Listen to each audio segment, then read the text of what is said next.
Sheriff Chris Nanos, I know you're giving us limited time, and I appreciate it, with this investigation so fluid. But I want to go back a little bit early on. You said your gut told you that Nancy was taken from her home and that she is still alive at that time.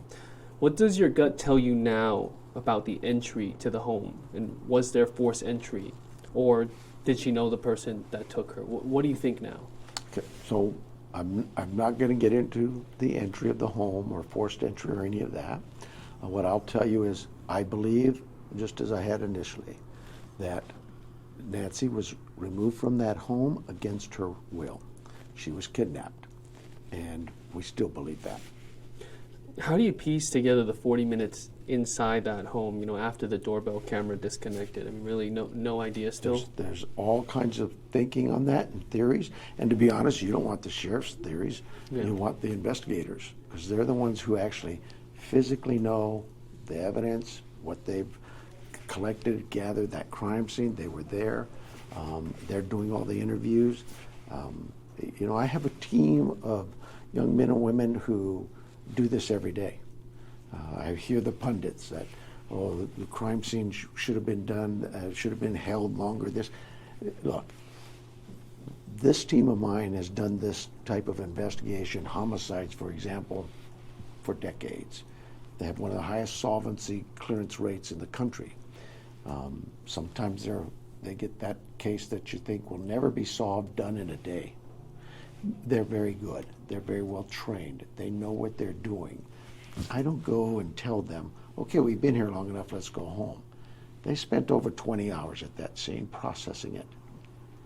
They, along with forensic techs who are trained, process these scenes. Then they decide that they're done. They came here with all of their evidence. Some of the evidence we gave to the FBI. Why did we do that?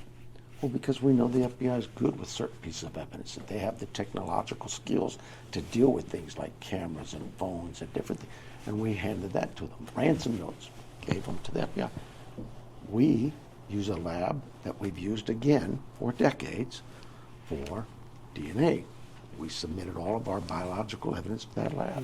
And you stand by that lab. I mean, was there any pushback by the FBI on that decision? No, absolutely not. No, in fact, that's the point is FBI, the reason the FBI was part of this investigation immediately is we have members of our organization working with the FBI assigned to their building and have for decades. And they're the same here. So they were never not a part of this investigation. They were always a part of it. And to suggest that the sheriff blocked evidence, that's just crazy. We processed that scene. We went out and did a search warrant in Rio Rico, processed that scene, and the FBI found a glove. Hey, Sheriff, we're going to send this to Quantico and we'll check on DNA. I said, well, why do that? All of our DNA, all of it is at our lab. We'll just send it to ours. They said, makes sense, thanks, Sheriff. That quick. There's no argument or discussion. It's just about keeping your evidence together, let one lab deal with it. Mm-hmm. But that's not a slap at the lab we used or the lab the FBI used. FBI, we've used their labs before. They're very good. Our lab is very good. So it was never a discussion about the sheriff blocking evidence and not getting along with the FBI. We've always had a great working relationship. What have we learned now about the glove, the DNA profile on that glove came back, I think, either late last night or early this morning. The DNA came back. It was submitted into CODIS, and we have no hits in CODIS. I mean, this was a key piece of evidence. A lot of people, the public, waiting for that answer. Now, what's next? Do you go the genealogy route? Well, absolutely, you do that. But we have other DNA evidence from the scene that is more critical to me than something found 2 miles away.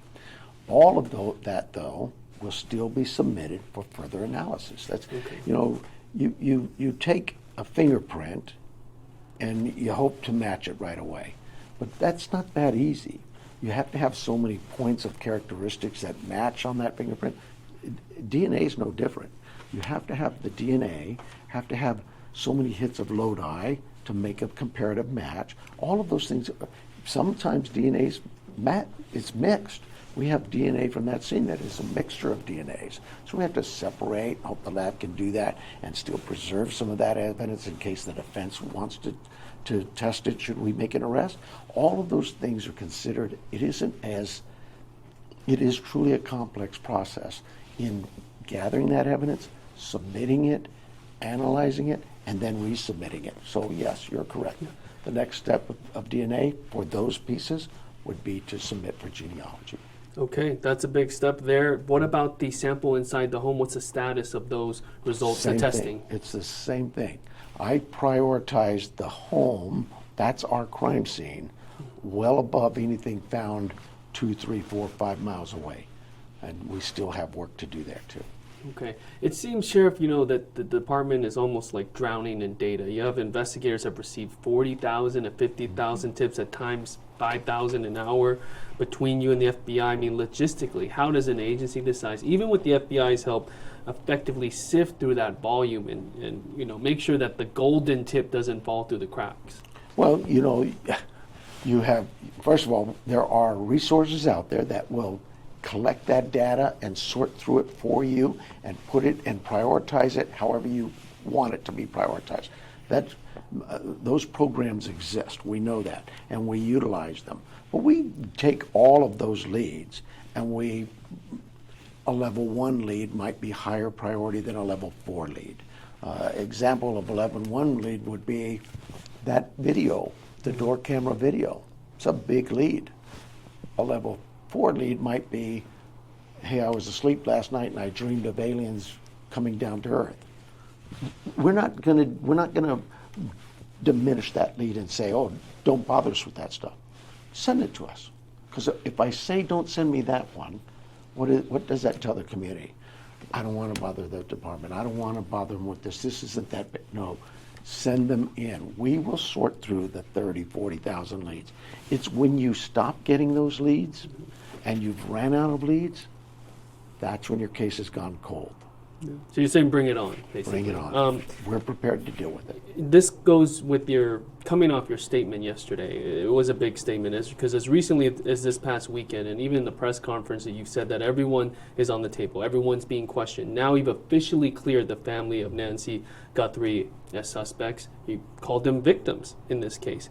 What specific piece of evidence changed between this weekend and Monday that allowed you to officially rule them out, or were they ruled out a while ago? They've been ruled out a while ago. Here's the thing for that. And the reason you probably saw my remarks, and they were a little terse. Look, you just as I stepped up, see, when we had our last press conference, I told you wouldn't be hearing from us for press conference. We're just not going to hold press conferences to hold press conferences. What we would tell you is, as we get information, we will put it out, and that has happened. But when I have media, social media, news media, putting a wedge between two agencies, the FBI and the Pima County Sheriff's Department, two agencies that consider each other viable to their existence, to be able to solve crimes, we need the FBI. The FBI needs the Sheriff's Department. When this case is all gone, there's still going to be the Sheriff's Department and the FBI. When you try to separate that, you're not just hurting those agencies, you're hurting my community. And I'm not going to stand here and let anybody say, oh, the sheriff has a bad relationship, or the sheriff blocked the evidence from the FBI. That is so far from the truth. Just as I'm not going to let anybody sit there and say mean things about our victims. We're cops. Sorry, I know, I'm a politician. I suck at that. I'm not a good politician. That's okay. But I know one thing. I've been a cop for 50 years. And I know a cop's job. And the main job is to do what? To protect.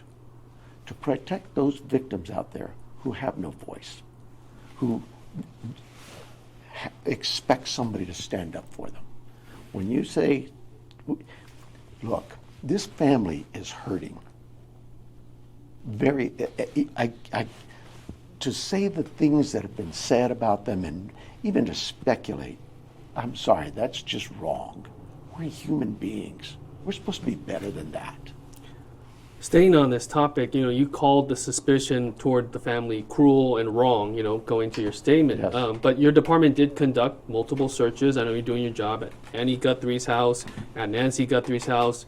There was some focus initially about the son-in-law dropping Nancy off, and then it changed to the family But term. isn't that the natural progression of any investigation? Yeah. Is to go and see, okay, who last saw our victim?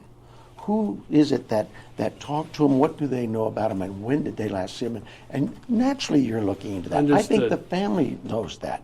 But my goodness, at some point in time, when we've done all this family has cooperated 100%. 100% everything we've asked for them. Everything. Their cars, their phones, their computers, their statements.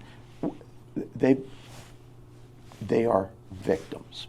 Do you acknowledge that, those actions, part of that investigative process, sort of created those optics that you see in the media, or is this social media's fault? YouTubers, true crime pundits? Transparency, particularly from law enforcement. I think you go back a couple of years ago, George Floyd. There was a great demand for it. I'm now seeing transparency take a different turn. And in my mind, I kind of go, wow, no wonder so many chiefs or sheriffs hid from the cameras, didn't want to face that scrutiny. Transparency is not only good, it's needed, but there has to be a balance when that transparency goes, that people understand that there still is a criminal investigation, that criminal investigation touches people's lives, could mean people's lives, and that transparency is set up so that we can have communication with our community to give us leads and tips on things that might be critical to us. But I can't share the whole case with them. I can't just open up the doors and say, here it is, you guys. No. It is really about, for me, you have to be, look, throw your rocks at the sheriff. Make the politics what they are. The sheriff's a bad sheriff. Good, do all that white noise back here, because that's all it is to me. But you cannot attack my victims, and you cannot put a wedge between agencies that are working hard 24/7 to solve a case. This is two-parted, but it's been 16 days. There's been 4 ransom demands at least. At what point does it stop being a rescue and become a recovery mission? And can you finish off by addressing the camera and giving your message to the person or persons responsible for Nancy's abduction? Your question really is on, again, the sheriff's belief from day one that Nancy's still here. You have no proof, nobody does, that she's not, that she's deceased.